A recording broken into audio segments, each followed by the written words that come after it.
नमस्ते।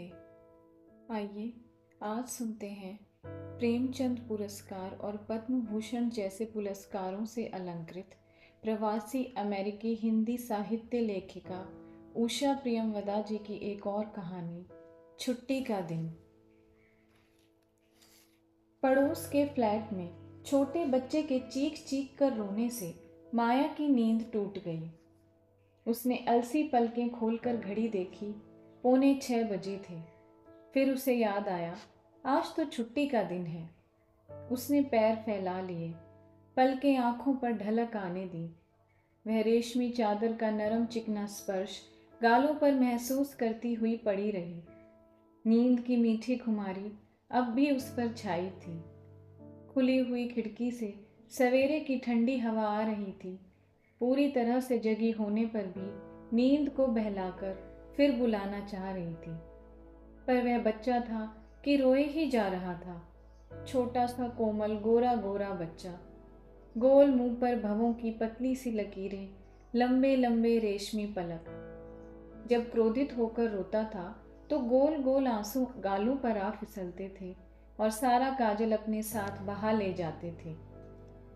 छुट्टी का दिन माया के लिए पहाड़ सा होता था। सप्ताह भर जो काम टालती आती थी कि उन्हें खत्म करके भी इतना समय बच जाता था कि खीज उठती थी। और जब भाई बहनों के साथ घर पर रहती थी तो समझ भी न पाती थी कि इतवार कब आया और कैसे पंख लगाकर उड़ गया। रोज की तरह आज भी चैती दरवाजे पर धक्के देने लगी।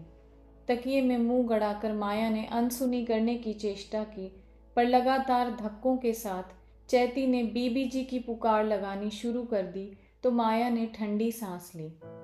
चादर हटाकर आंखें मूंदे ही मूंदे उसने टटोल कर पैरों में स्लीपर डाले और दरवाजे की तरफ बढ़ी।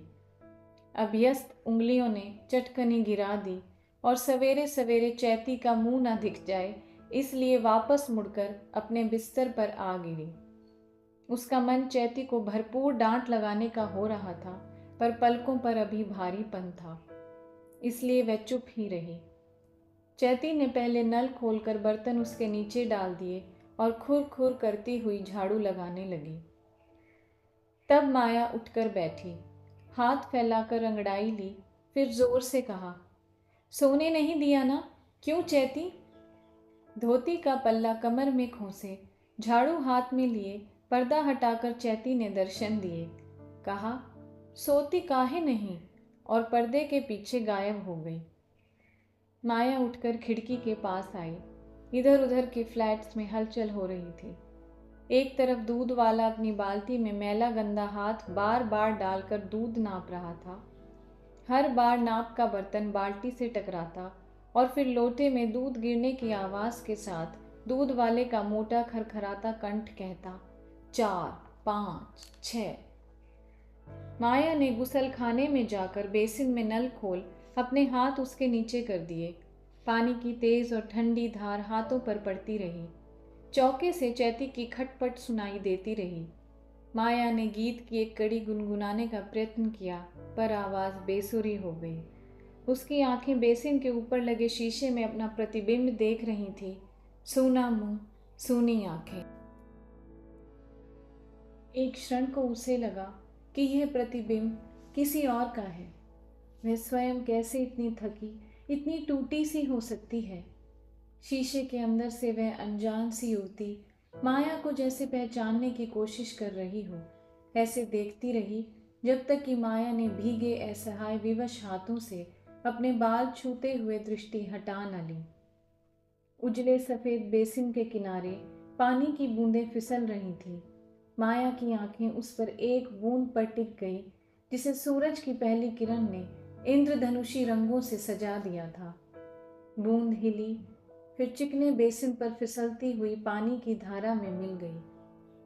माया ने रुकी हुई लंबी सांस बाहर आ जाने दी, फिर अपने पर जैसे काबू पा दोनों हाथों से अंजुलियां भर भर अपने मुंह पर जोर से छींटे देने लगी। उसी तरह पानी भरती और मुंह पर उछाल देती, बिना कुछ सोचे, बिना कुछ सोचने का यत्न किए। फिर उसने नल बंद कर दिया, तौलिया उठाया और उसके नरम नरम रोयों में अपना मुंह छिपा लिया। कुछ देर बाद उसने हाथ बढ़ाकर तौलिया स्टैंड पर फेंक दिया। तौलिया जमीन की ओर तेजी से गिरा, पर तभी खूंटी में उसका कोना फंस गया और वह झूलता रहा, धीरे धीरे बेबस सा। पर माया ने उधर नहीं देखा। वह फिर पंजों पर जोर से शीशे में झांकने लगी थी, एक अदम्य आशा लिए कि शायद इस बार वह झांकने वाली युवती पहले से भिन्न हो। और वह कुछ भिन्न थी भी। आंखें कुछ जरा सी फैली थी बरौनियों में, बाहों में चिकना गीलापन था, उजले कोयों में बड़ी सी तरल पुतलियां, होठों में कोमलता। माया के देखते देखते वह खिंचे और खुल गए।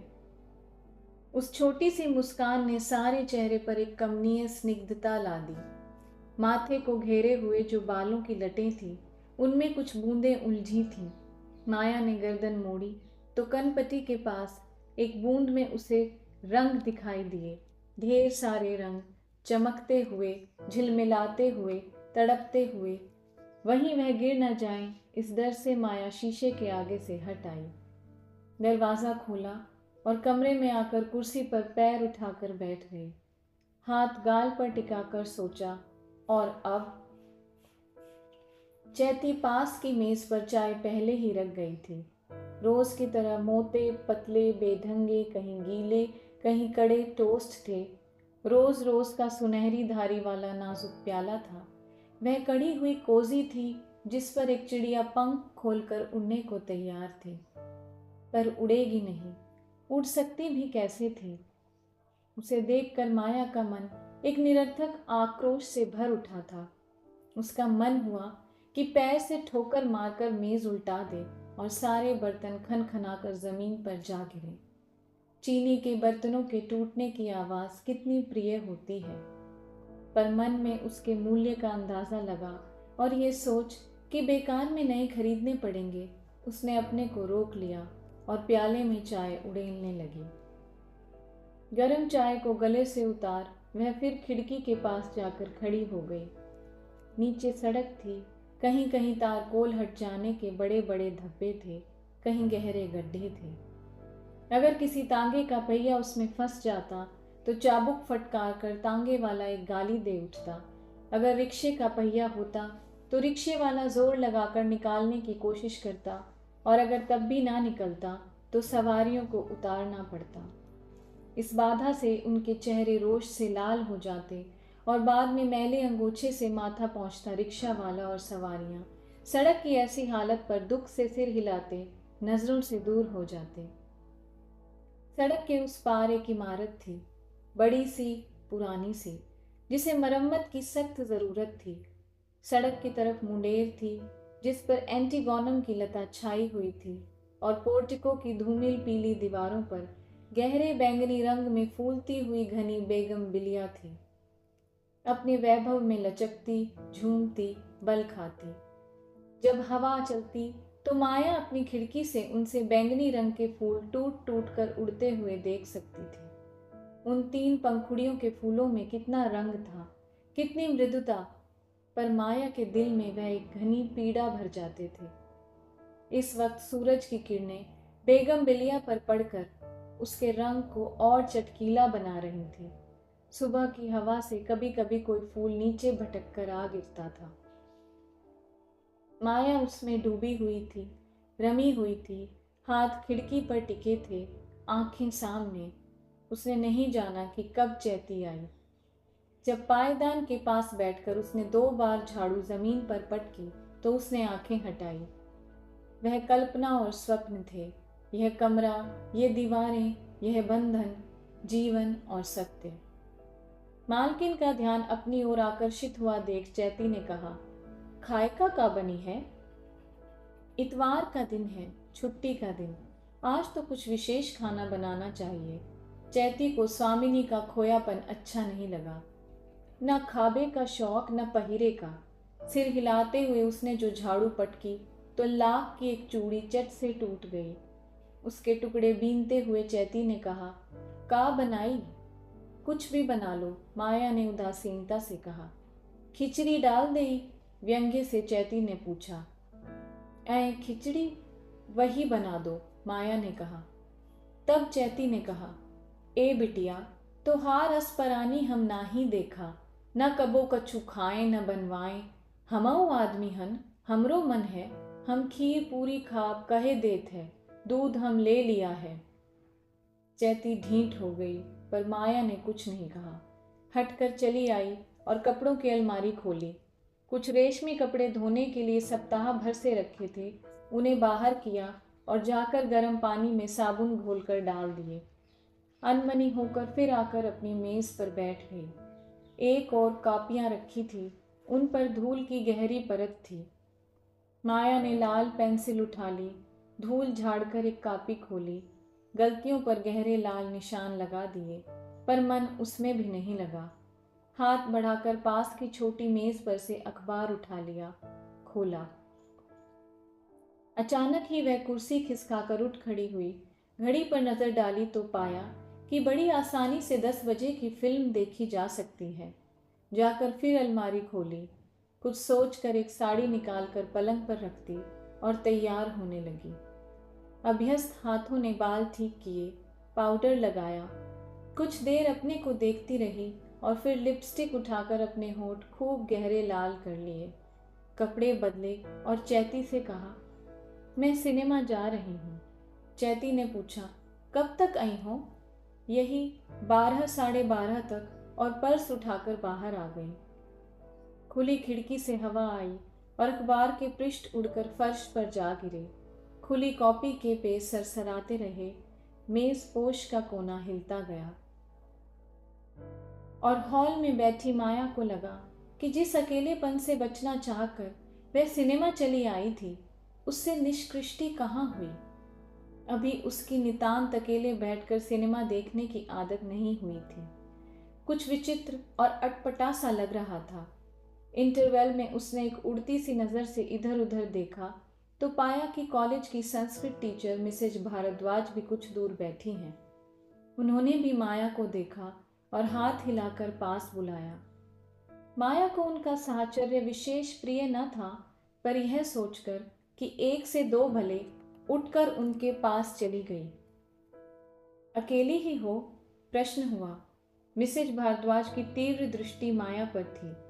जी, आज तो तुम पहचानी नहीं जा रही हो, कुछ व्यंग्य से मिसेज भारद्वाज ने क्या उत्तर में माया ने मुस्कुरा भर दिया।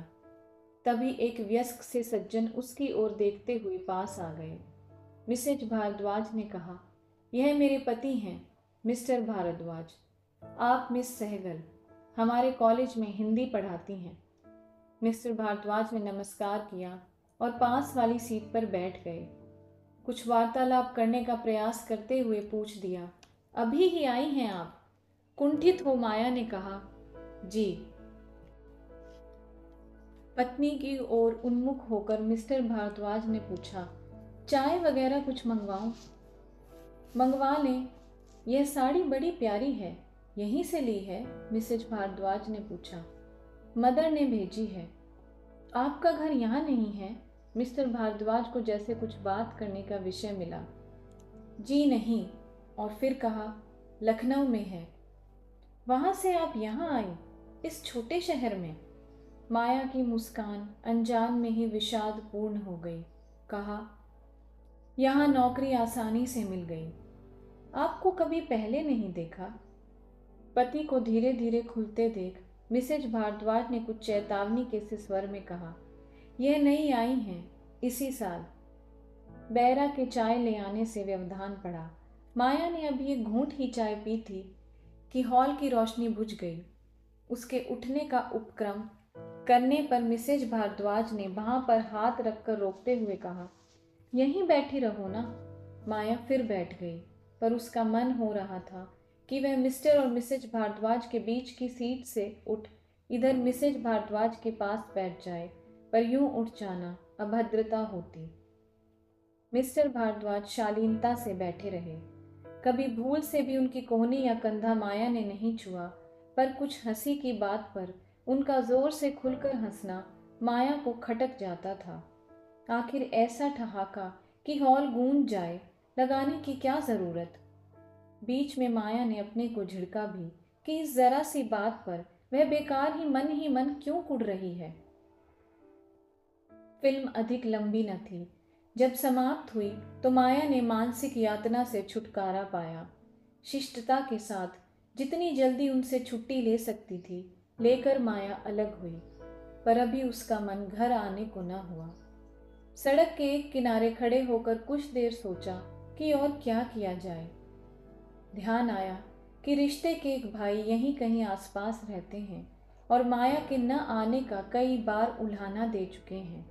उनके घर आधा घंटा बिता आया जाए।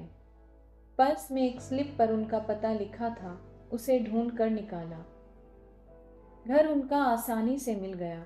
बांसों को बांध कर एक घेरा सा बना दिया गया था। कुछ सूखे सूखे टमाटर के पेड़ और कुछ गेंदे फूल रहे थे। माया ने दरवाजे पर थपकी दी।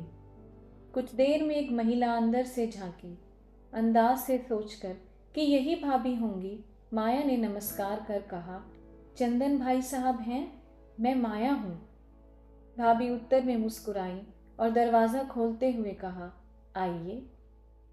कमरे में एक गंदी सी निवाड़ का पलंग पड़ा था।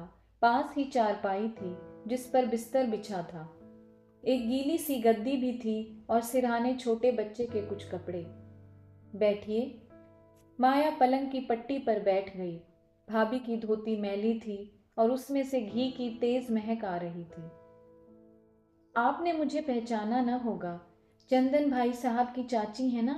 वह मेरी बुआ लगती हैं। संबंध जानकर भाभी ने कहा, ओ, बांदे वाली सास जी की आप भतीजी हैं। इन्होंने जिक्र तो किया था।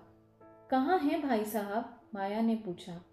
आज इतवार है, घूमने चले गए हैं, उत्तर मिला। कब तक लौटेंगे?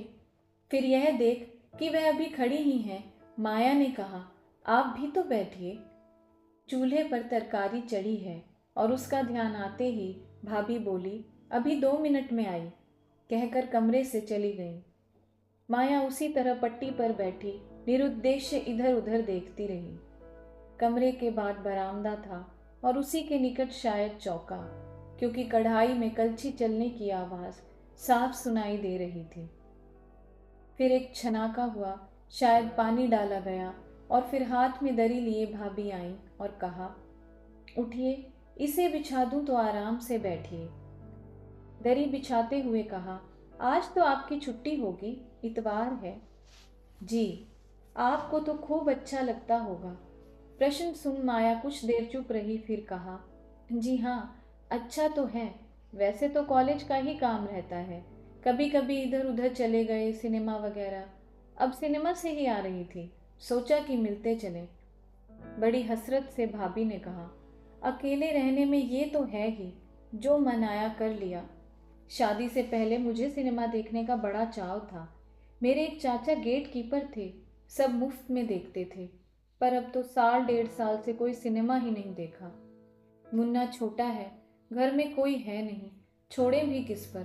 कौन सी फिल्म देखी आपने? माया ने फिल्म का नाम बताया। अंग्रेजी की थी, भाभी बड़ी सच्चाई से बोली।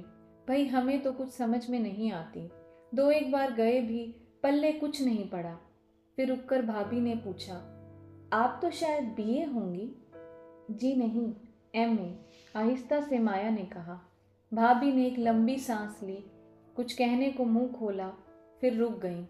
बात बदलकर कहा, खाना परस लाऊं आपके लिए? जी नहीं, नौकरानी ने बनाकर रखा होगा। अब मुझे चलना चाहिए। कुछ देर तो रुकिए। भाभी के स्वर में कुछ विशेष आग्रह नहीं था। माया जैसे एकदम उकता गई। उठती हुई बोली, अब चलूं?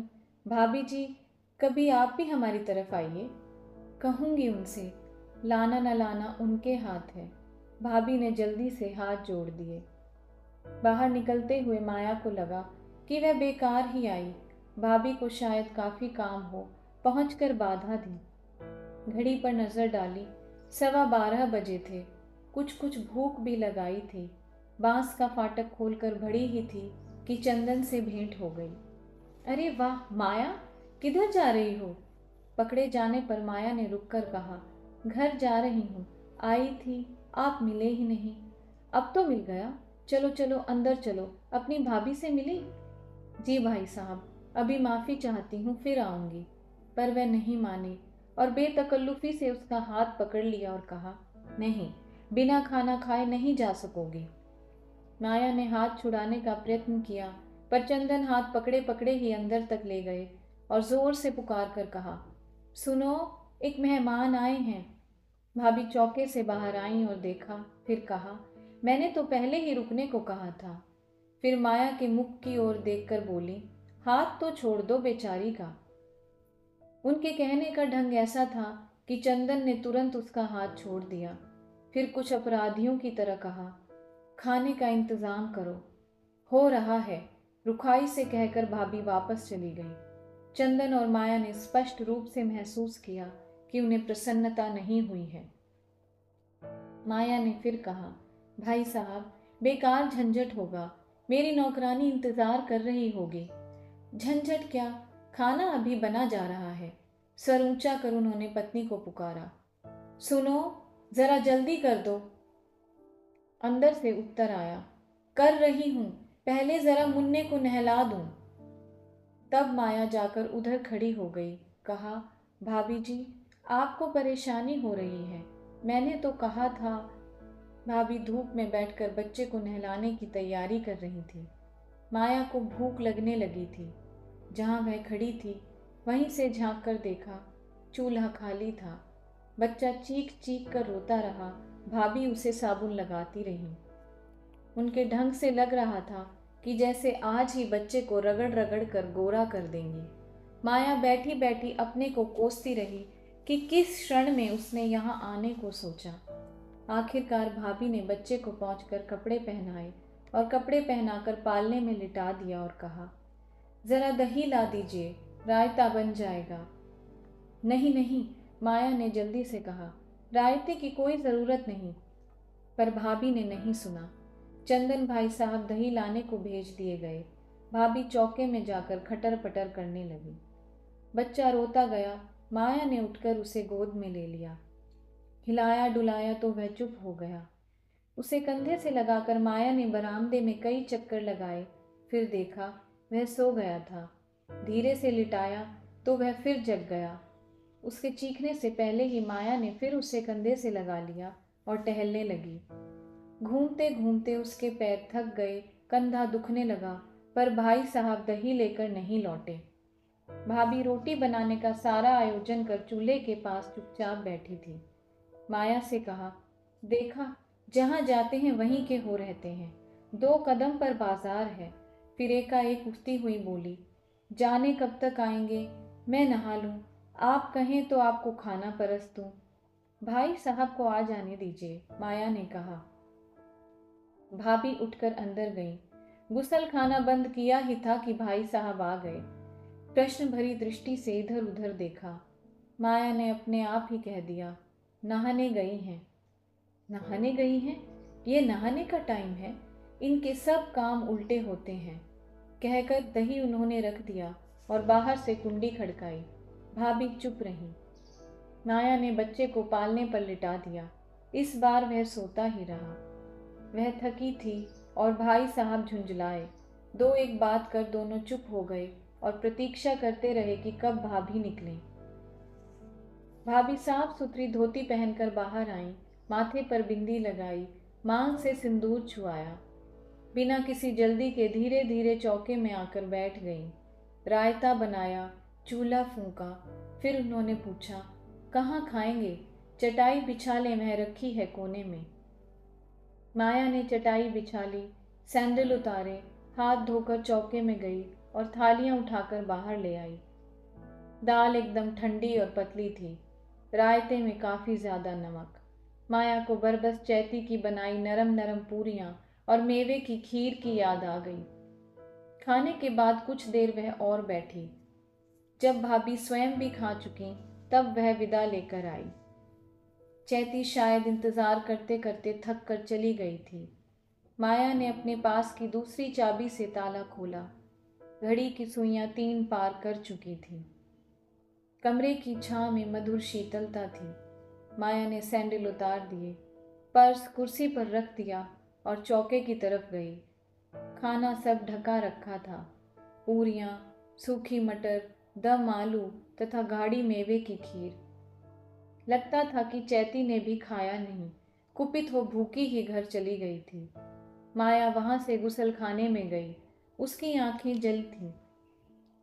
सोचा कि ठंडे पानी से धो ले, तब उसकी दृष्टि पड़ी उन कपड़ों पर जिन्हें गर्म पानी और साबुन में डुबाकर वह बिल्कुल भूल गई थी।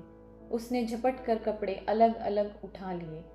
एक ब्लाउज का पीला और हरा रंग निकलकर दूसरी ब्लाउजों और सफ़ेद सिल्क की साड़ी में लग गया था। दोष अपना ही था, फिर भी न जाने क्यों उसे रोना आ गया। रेशमी ब्लाउज के कच्चे निकल जाने पर नहीं, बल्कि अपनी जिंदगी के पैटर्न पर, उसके खोखलेपन और सारहीनता पर। किस लिए वह घर बार छोड़कर इतनी दूर आकर पड़ी थी? किस लिए वह सुबह से शाम तक कॉलेज में मगज पच्ची करती थी? इसलिए कि जिंदगी के दिन एक एक करके गुजरते जाएं और हर गुजरा हुआ दिन उसके जीवन का खालीपन और भी गहरा करता जाए।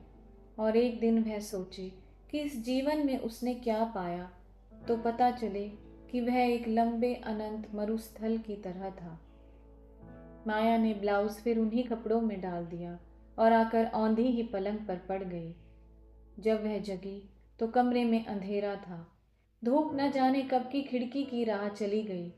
घड़ी की सुइयां अंधेरे में चमक रही थी। रोते रोते सो जाने से उसका सिर बुरी तरह दर्द कर रहा था। इतवार की शाम को चैती नहीं आती थी। माया ने उठकर पानी पिया और कमरे में बत्ती जला दी।